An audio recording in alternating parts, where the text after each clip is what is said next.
राम मंदिरातील दान चोरी म्हणजे मोदी सरकारच्या अयोध्येची झांकी असेल तर पुढे जाऊन काशी मथुरा किती लुटतील. दादरमधील रामरक्षा आंदोलनातून उद्धव ठाकरेंचा भाजपवर हल्लाबोल.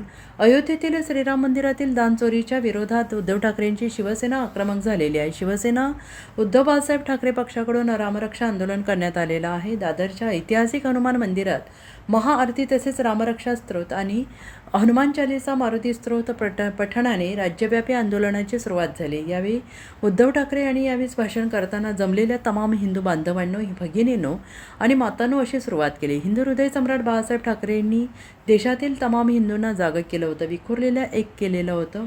आजही तो क्षण आपल्या डोळ्यासमोर आहे. आपण कट्टर कडवट देशाभिमानी हिंदू आहोत. आम्ही हिंदू भोळे आहोत, भाबडे आहोत, पण मूर्ख नाही. आपल्या हिंदुत्वाचा गैरफायदा घेऊन जर कोणी मंदिरं लुटत असतील तर मी परवाच बोललोय, अब हिंदू माफ नहीं करेगा. या देशाची सत्ता घेताना जय श्रीरामच्या घोषणा दिल्या गेल्या, मंदिर वही बनाएंगे, पण तेव्हा शिवसैनिकांनी जेवढं काम केलं तेव्हा मला वाटत नाही दुसऱ्या पक्षाच्या कार्यकर्त्यांनी केलं असेल. शिलापूजन, रथयात्रा, अयोध्येत जाऊन कारसेवा केली होती असं उद्धव ठाकरे यांनी म्हटलंय. मुंबई शहराने जे भोगलं ते क्वचित एखाद्या शहराने भोगलं असेल. बॉम्बस्फोट झाले, दंगली झाल्या, तेव्हा देशातील एकच मर्द शिवसेना प्रमुख हिंदू हृदय सम्राट बाळासाहेब ठाकरे हिंदूंच्या पाठीशी उभा राहिला. हिंदू भयग्रस्त होता, हिंदू आक्रमित होता, तेव्हा आधार शोधत होता. त्यावेळेला शिवसेनेचा भगवा शिवसेना प्रमुख आणि शिवसैनिकांच्या हातात दिला होता. गैरफायदा घेतला गेला, नको ती लोक सत्ता भोगत आहेत. हिंदू आजही भरडला जातोय असं उद्धव ठाकरे यांनी म्हटलेलं आहे. जमलेल्या माझ्या तमाम हिंदू बांधवांनो, भगिनींनो आणि मातांनो,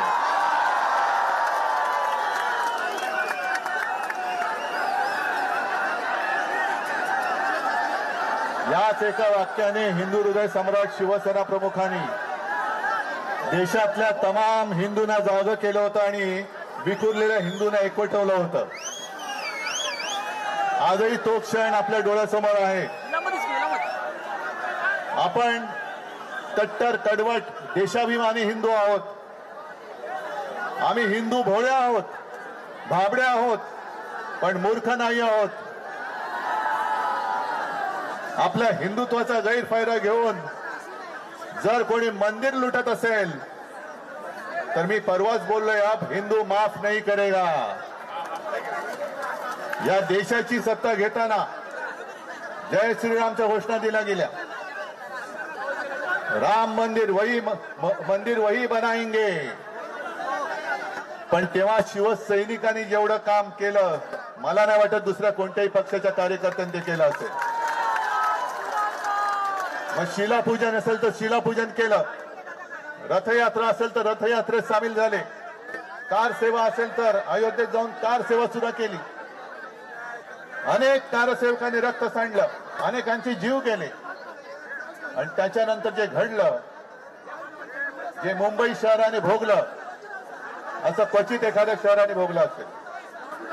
बॉम्बस्फोट झाले, दंगली झाल्या, आणि तेव्हा फक्त एकच देशातले एकच मर्द उभा राहिला होता हिंदूंच्या पाठी, तो म्हणजे हिंदू हृदय सम्राट शिवसेना प्रमुख माननीय बाळासाहेब ठाकरे. हिंदू भयग्रस्त होता, हिंदू आक्रमित होता, आधार शोधत होता, आणि त्यावेळेला हा शिवसेनेचा भगवा शिवसेना प्रमुखांनी हिंदूंच्या हातात दिला. गैरफायदा घेतला गेला, नको ती लोक सत्ता भोगतायत आणि हिंदू आजही भरडला जातोय.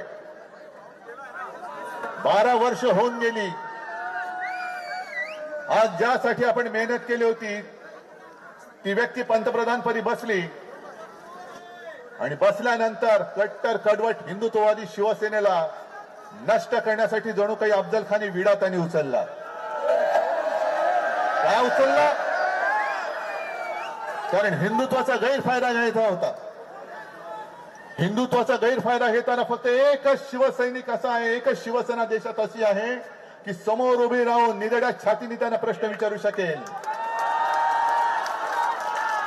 काय वातावरण होतं?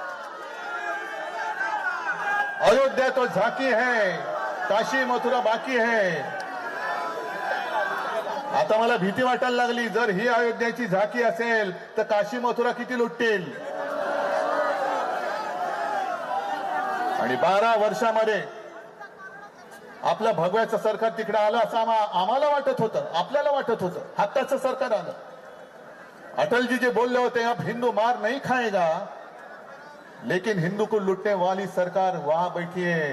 हे दुर्भाग्य आहे आपलं, हे दुर्भाग्य आहे. Bureau report SBN Marathi, Mumbai.